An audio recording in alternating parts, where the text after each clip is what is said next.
Lloyd's origins are traced back to the 17th century when Edward Lloyd ran a coffee house in the City of London and specialised in providing shipping news to his customers.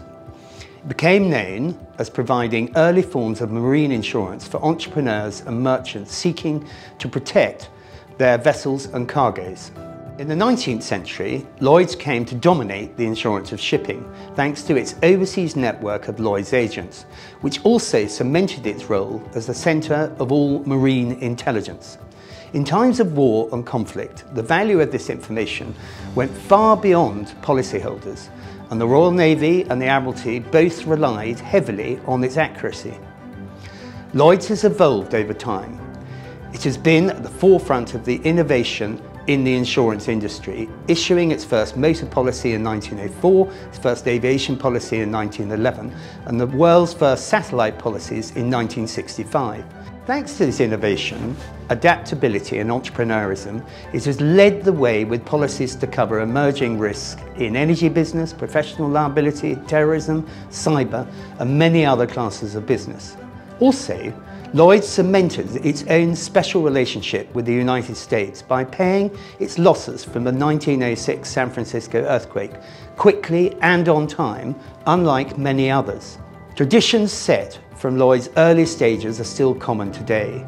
The famous liveried staff of the corporation are still known as waiters from the coffee shop days, and the desks that underwriters sit at are known as boxes, as this is what the coffee was carried on and what the original ship owners and merchants met around.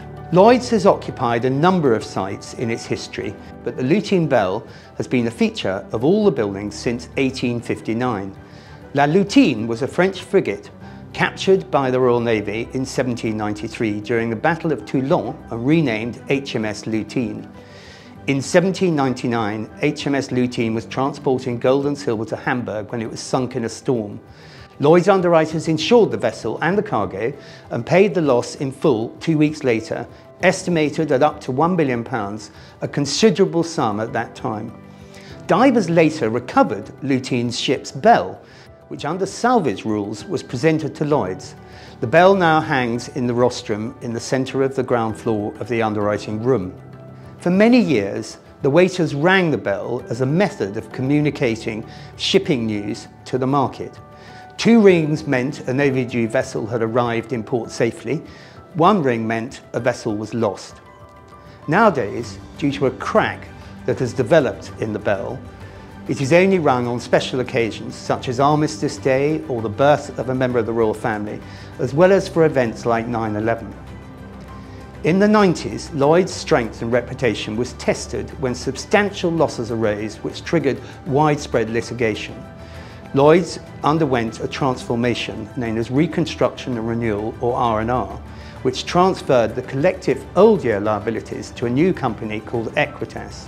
This enabled the introduction of significant amounts of corporate capital with limited liability, and also ensuring that all future private individuals could only invest with limited liability as opposed to the unlimited liability of the past.